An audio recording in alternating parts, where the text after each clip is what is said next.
सौरभ बिना किसी के जवाब का इंतजार किए हुए वहीं से अपने रूम की तरफ चला गया। अरे रुको रुको तो सही डॉक्टर मेहरा, मैं तुम्हारी तरह तेज नहीं भाग सकती हूँ। पीछे पीछे से तेज कदमों से चली आ रही अंजलि की आवाज सुनकर सौरभ के कदम ठिठक गए और वो मुड़कर अंजलि की तरफ देखने लगा। अरे यार, इतनी तेज भी कोई जाता है क्या भला, और वो भी तब जब उसके पीछे पीछे खूबसूरत लड़कियों से आवाज देती आ रही हो। हाँ, अंजलि सौरभ के सामने हाँफते हुए खड़ी हो गई थी। क्यों, तुम क्यों मेरे पीछे आ रही हो? तुम तो उन सबके साथ ही बैठो और हंसो मेरी बातों के ऊपर, मेरे ऊपर। सौरभ ने मुंह बनाते हुए कहा। ओफो सौरभ, हम तुम पर नहीं, उस समय के सर्कमस्टांसेस पर हंस रहे थे। अंजलि ने उसे समझाने की कोशिश की। रहने दो अंजू, मैं ना इतना बेवकूफ नहीं हूँ जितना कि तुम सब मुझे समझते हो। सौरभ का मुंह अब भी बिगड़ा हुआ था। हाँ, वो तो मुझे दिख ही रहा है कि तुम कितने समझदार हो।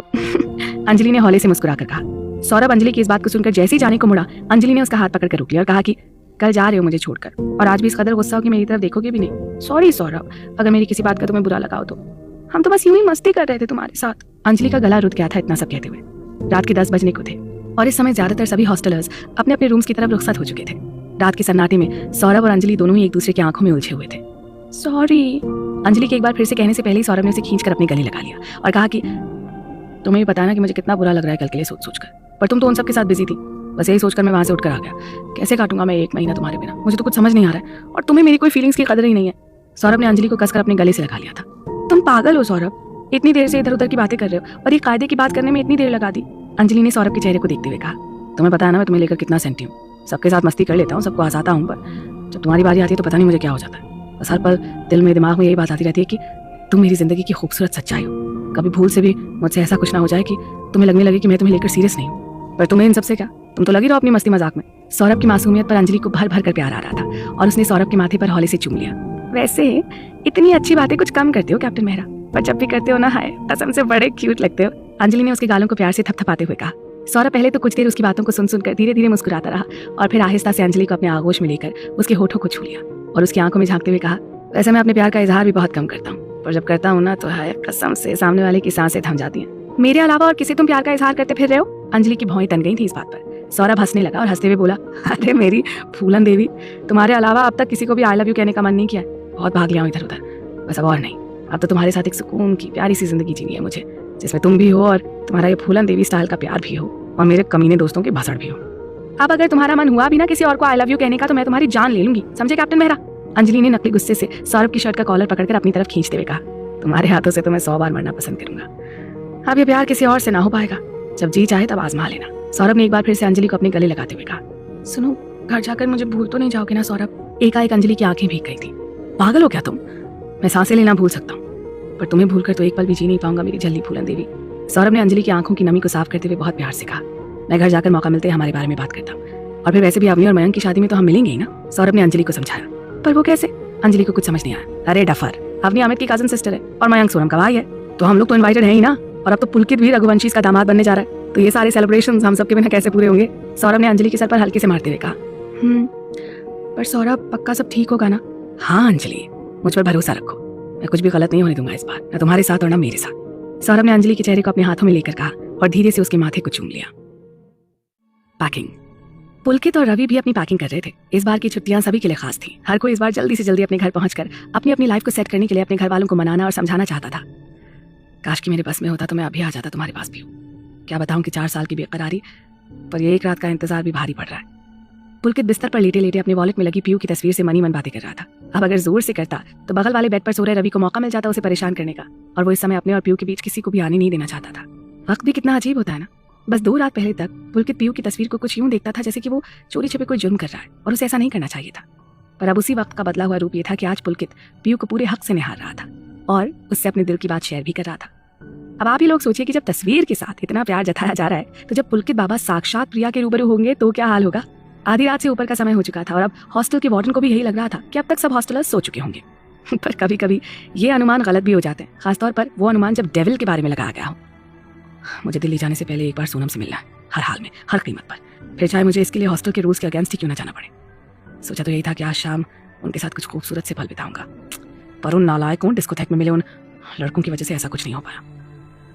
आज की ये रात बीत गई तो फिर कल से मुझे सोनम का चेहरा भी देखने को नहीं मिलेगा, और इतने दिन बिना उन्हें देखे मैं कैसे और कब तक रह पाऊंगा। नहीं, मुझे कुछ करना ही पड़ेगा। Amit Raghuvanshi the true devil की बुद्धि अपने काम में लग गई थी और उसने धीरे से रूम के दरवाजे को खोलकर गैलरी में इधर उधर झांकते हुए सब ठीक होने का कॉन्फर्मेशन किया। थोड़ी देर में वो सीनियर विंग की पीछे की तरफ की बाउंड्री को फलांग कर जूनियर विंग की बैक दीवार की तरफ आ गया था और अब यहाँ से उसे एग्जैक्ट सोनम के रूम की लोकेशन पता लगानी थी। उसने कुछ देर के लिए अपनी आंखें बंद की और दिमाग पर कुछ जोर डालते हुए उसने अपनी आंखें खोल ली और मंद मुस्कुराहट के साथ वो धीरे से बोला, हो तो आप इस रूम में बड़ी मेहनत करवा रही हैं आप मुझसे खुद तक पहुंचने में। पूरा पूरा हिसाब लिया जाएगा इसका आपसे धर्मपत्नी जी। अमित फर्स्ट फ्लोर के रूम की खिड़की से होते हुए सेकंड फ्लोर की खिड़की के छज्जे पर खड़े होकर इधर उधर देखने लगा कि शायद कहीं कोई खिड़की का छोर खुला मिल जाए, और जल्द ही उसके चेहरे पर एक डबल स्माइल आ गई। उसने धीरे से खिड़की का एक पार्ट खोला और सधे कदमों के साथ कमरे के अंदर आ गया। सामने एक तरफ के बिस्तर पर अंजलि सो रही थी और उसके साथ वाले बेड पर वो सो रही थी, जिसकी एक झलक देखने के लिए अमित रघुवंशी ने आज एक बार फिर से डेविल वाला काम कर दिया था, जिसकी वजह से उसने एक बार फिर से अपने घाव को हरा कर लिया था। पर जब आपकी आंखों के सामने इतना दिलकश नजारा हो तो फिर परवाह किसे थी उस घाव की और उससे होने वाली दर्द की। आज तो तुमने सचमुच हद कर दिया अमित रघुवंशी। कभी सोचा नहीं था कि तुम कुछ ऐसा भी करोगे जो तुम्हारे रूल्स एंड रेगुलेशंस की नोटबुक से बाहर का होगा। पर क्या करें प्रिंसेस, आपका जादू मुझ पर कुछ इस कदर छाया हुआ है कि मैं अपने इख्तियार में नहीं हूँ। नहीं रोक पाया मैं खुद को, नहीं मना पाया मैं खुद को आपके पास आने से, आपको जी भर कर महसूस करने से। कल शायद आप मेरे सामने तो हों पर मेरे साथ ना हो, और अब हर उस आने वाली पल की जिसमें आप मेरे पास नहीं होंगी, मुझे आप आज के साथ बिताए हुए इन्हीं यादगार पलों से भरपाई करनी होगी। अमित न जाने कितनी देर तक अपने आप से बातें करता हुआ उसके दिल की हालत से बेखबर सो रही सोनम को देखता रहा, और वो आगे भी ऐसे ही देखता रहता अगर सोनम ने करवट लेते हुए अचानक से खिड़की के पास किसी परछाई को खड़ा हुआ महसूस नहीं किया होता। उसकी नींद एक झटके में खुल गई। वो तुरंत उठकर बैठ गई। इससे पहले कि वो परछाई को देखकर कोई रिएक्शन देती, वो परछाई धीरे धीरे से अपनी जगह से आगे बढ़कर उसकी तरफ चलने लगी। सोनम खुद के एक होल में सिमटने लगी। वो इस कदर घबरा गई थी कि उसके बगल वाले बिस्तर पर सो रही अंजलि को भी वो आवाज देने की हिम्मत नहीं जुटा पा रही थी। पर उसने धीरे धीरे अपना हाथ बढ़ाकर तकिए के बगल में रखी पानी की बोतल उठा ली थी, और जैसे ही उसे हवा में उछालकर सामने की तरफ मारने वाली थी, अमित ने उसके हाथ से वो पानी की बोतल अपने हाथों में ले ली और उसके करीब जाकर धीरे से कहा कि ये बहुत अच्छा तरीका है वेलकम करने का धर्मपत्नी जी। मैं आपके रूम में पहली बार आया हूँ, नो मैटर किस तरह से आया हूँ, और आप मुझ पर पानी की बोतल फेंक कर मार रही हैं। Not fair princess. सोनम पहले तो कुछ देर तक यही समझती रही कि ये सच में अमित ही है जो उससे ये सब कह रहा है, और जैसे ही उसे कुछ समझ में आया वो बस अमित के गले लग गई।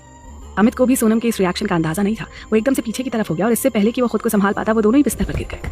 अब हाल ये था कि अमित बिस्तर पर लेटा हुआ था और सोनम उसके सीने पर सर रखे हुए डरी सहमी सी लेटी थी, और उधर गहरी नींद में सोई हुई आलू को इस भड़बड़ में बस इतना असर हुआ कि वो अपनी करवट बदलकर सो गई। कुछ देर बाद अमित को लगा कि अब कमरे में एक बार फिर से शांति छा गई है, तो उसने सोनम के बालों को उसके कान से परे हटाते हुए धीरे से कहा, अगर आप कुछ देर और ऐसे ही रहें तो फिर मेरे दिल का हाल बेहाल हो जाएगा। सोनम उसकी बात सुनकर जैसे होश में आई और जैसे ही उठने को हुई एक बार फिर से वो अमित के सीने से जा टकराई। उफ।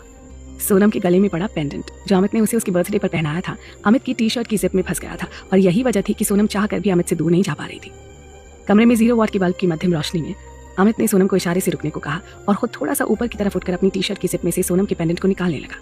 कुछ देर की जद्दोजहद के बाद आखिरकार अमित अपनी कोशिश में कामयाब हो गया और पेंडेंट को उसकी टी शर्ट की जिप से अलग होते ही सोनम झटके से उठकर सीधे कमरे में सटी एक छोटी सी बालकनी में आकर खड़ी हो गई। जितनी देर तक अमित सोनम के पेंडेंट को अपनी टी शर्ट की जिप से निकालने में लगा हुआ था, सोनम की सांसें ऊपर नीचे हो रही थी। उसकी धड़कनें इतनी अनियंत्रित हो रही थी कि बस दिल से बाहर निकलकर आना ही बाकी रह गया था। अमित भी हौले से मुस्कुराते हुए उसके पीछे पीछे बालकनी में आकर रेलिंग का एक सिरा पकड़कर खड़ा हो गया। सोनम आंखें बंद किए हुए अमित की खुशबू में खुद कुछ जज्ब महसूस कर रही थी, पर बावजूद इसके वो जान गई थी कि अमित भी वहां मौजूद था। उसने धीरे से आंखें खोली और अमित की तरफ देखा, तो फिर उसकी पलकें खुद ब खुद झुक गई। बाहर चांद की चांदनी छिटकी हुई थी और उस चांदनी रोशनी में अमित का यूं एकदम से सोनम को देखना उसे अंदर तक महसूस हुआ। आप यहाँ और इस वक्त कैसे? सोनम ने हिम्मत करके पूछ लिया। आने वाले दिनों की भरपाई करनी थी सो आ गया, अमित ने मुस्कुराते हुए कहा। भरपाई? पर किस बात की? सोनम को कुछ भी समझ नहीं आ रहा था कि वो किस बारे में बात कर रहा था। आपको देखने की, आपको महसूस करने की। और अमित कुछ और कहता इससे पहले ही सोनम ने आगे बढ़कर उसके होठों पर अपनी उंगलियां रख दी और नजरें चुराकर कहा कि बस और कुछ मत कहिए, हम समझ गए। अगर आप समझ गई हैं तो फिर भी आप मुझसे इतनी दूर क्यों खड़ी हुई हैं? अमित ने उसकी उंगलियों को प्यार से छूते हुए कहा। सोनम की पलकें एक बार फिर से शर्म के बोझ तले दब गई थी। वो कुछ हिचकिचाते हुए अमित के कंधे पर सर रखकर खड़ी हो गई थी। पर आप यहाँ आए कैसे? और वार्डन, उन्होंने कुछ नहीं कहा? सोनम ने अपना सर उचकाते हुए कहा। अमित ने वापस उसके सर को अपने कंधे से लगाते हुए कहा कि पहले तो आप कुछ देर ऐसी बनी रही है मेरे पास, बाकी रहा आपका सवाल तो ये तो सिर्फ आपके हॉस्टल का 2nd फ्लोर था। आपसे मिलने के लिए तो मैं आग का दरिया भी पार कर जाऊं। हमसे मिलना इतना जरूरी था? सोनम ने अपने सर को उसके कंधे से टिकाए हुए ही बहुत मासूमियत से पूछा था। सब तेरा। अमित उसके सवाल पर बहुत बेचैन सा हो गया था। इस बार उसने सोनम को उसके दोनों कंधों से पकड़कर अपनी तरफ किया और कहा कि जी हाँ प्रिंसेस, बहुत जरूरी। इतना कि अगर मैं आज आपसे नहीं मिल पाता तो फिर मैं आने वाले 30 दिनों तक शायद जिंदा ही नहीं रह पाता। सोनम ने अमित का जवाब सुना तो उसकी आंखें खुद ब खुद भर आई और उसने अपने रुंधे हुए गले से अमित के होठों पर अपनी उंगलियां रखकर कहा कि आपसे कितनी बार कहा कि हमसे ऐसी बातें मत किया कीजिए, कितनी बार समझाया आपको, हमें बिल्कुल भी अच्छा नहीं लगता है। पर ये तो मेरी जिंदगी का सबसे खूबसूरत सच बन गया है सोनम। अमित उसकी हथेलियों को अपनी हथेलियों में थामे उसकी आंखों में डूबा जा रहा था। आपने मुझे कितना बदल दिया है कि अब मैं रह ही नहीं गया हूँ, और आपने अपनी ये बुरी आदत हमें भी लगा दी है। सोनम ने उसे मीठी सी झिड़की दे दी थी। बुरी आदत? अमित ने एक भाव ऊपर उठाते हुए पूछा। हाँ, बुरी आदत। आप तो अपने सुकून के लिए कोई ना कोई रास्ता तलाश लेते हैं, पर हमारा क्या? हम क्या करें जब हमें सुकून की तलाश हो तो। सोनम ने अपनी बड़ी बड़ी आंखें अमित के चेहरे पर टिका दी। अमित हौले से मुस्कुराते हुए बोला कि तो आप मेरे पास आ जाए कीजिए, जैसे मैं आ जाता हूँ आपके पास। सिंपल। अमित ने शरारत से कंधे उचकाकर कहा। हम आपकी तरह बंदरों की तरह उछल कूद कर कैसे आ पाएंगे? सोनम ने बिल्कुल सपाट भाव में कहा और कुछ शांत रहने के बाद अपने मुंह पर हाथ रखकर हंसने लगी। आपने मुझे बंदर कहा? तो फिर रुकिए, अब मैं आपको बंदरों वाली हरकत भी दिखा दूं थोड़ी सी। अमित ने सोनम की तरफ शरारत से देखते हुए कहा। नहीं नहीं नहीं नहीं, हम तो बस ऐसे ही। सोनम के शब्द उसके गले में अटक गए थे। अमित ने उसके कुछ कहने का इंतजार किए बिना ही उसे अपनी तरफ खींच लिया और उसकी आंखों में आंखें डालकर बोला कि अब बताइए, मैं आपको बंदर लगता हूँ? हमने कहा ना कि हम तो बस ऐसे ही कह रहे थे। सोनम ने खुद को अमित की बाहों की पकड़ से छूटने की कोशिश करते हुए कहा, पर अमित की पकड़ और मजबूत हो गई थी और इस धड़ पकड़ में सोनम का हाथ अमित की चोट वाले हाथ में लग गया और अमित के चेहरे के भाव एकदम से बिगड़ गए। क्या हुआ सर, आप ठीक तो है ना? सोनम ने फौरन ही उसके चेहरे के बिगड़ते हुए भावों को पढ़ लिया था। नथिंग नथिंग हैपेंड प्रिंसेस, बस वही पुरानी चोट है जो आज फिर से थोड़ी सी दुख गई। अमित ने लापरवाही से कुछ इस तरह से कहा जैसे कि उसे इस बात का कोई खास असर नहीं हो रहा था। ये थोड़ी सी दुखी है। सोनम ने अमित के हाथ को अपने हाथ में लेकर उस घाव की ओर देखा और फिर अमित की तरफ सवालिया नजरों से देखने लगी। अरे जस्ट रिलैक्स धर्मपत्नी जी, it's okay, I am fine. Amit ने अब सोनम को जब परेशान होते हुए देखा तो समझाने लगा। आप यहीं रुकिए और बिल्कुल भी हिलिएगा मत, हम अभी आते हैं। सोनम ने उसे उंगली के इशारे से एक जगह पर खड़े रहने को कहा और खुद धीमे कदमों से कमरे के अंदर चली गई। कुछ देर बाद वो अपने साथ फर्स्ट एड बॉक्स लेकर आई और उसने अमित के घाव की ड्रेसिंग करते हुए कहा, आज आपकी ये चोट 2 बार दुखी है और हर बार उसका रीजन हम ही थे। पहले वहाँ मॉल में और अब यहाँ। सोनम के चेहरे की चमक गायब हो गई थी अमित के घाव को देखकर। अरे आपसे कहा ना, मैं बिल्कुल ठीक हूँ, आप यूँ बेवजह परेशान मत होइए। और रही बात इस घाव की दुखने की तो आपके होठों की खुशी की मुस्कुराहट के लिए मैं तो खुद को भी खोने को तैयार हूँ। कोई आपको टच करने की या एक आंख उठाकर देखने की कोशिश भी करेगा या आपके लिए अपने दिमाग में भी कुछ गलत सोचेगा ना, तो मैं उसका वो हाल करूंगा कि वो अपने पैदा होने पर भी अफसोस करेगा। अमित का चेहरा एकदम से गुस्से से लाल हो उठा था और उसकी आंखों के लाल डोरे ये बता रहे थे कि अमित को और उसकी सेफ्टी को लेकर वो कितना पॉसेसिव था।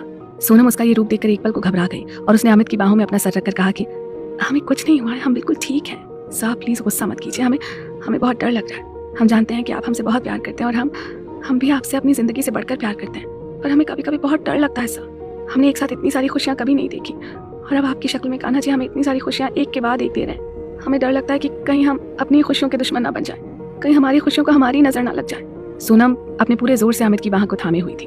कुछ पल के लिए सब कुछ खामोश हो गया, सब कुछ। उस चांदनी रात में सिर्फ सोमित के धड़कते हुए दिलों की धड़कन ही सुनाई दे रही थी और वो धड़कनें भी अचानक से 100 की स्पीड से धड़कने लगी थी। थक थक थक थक थक थक। जब अमित ने सोनम के चेहरे को अपने हाथों में थामकर आहिस्ता आहिस्ता उसके चेहरे पर अपने रूहानी प्यार की बरसात कर दी, जैसे ही वो उसके होठों की तरफ बढ़ा, सोनम उसके सीने में जा छुपी। उसके हाथों की पकड़ अब भी अमित की दोनों बाहों पर कसी हुई थी।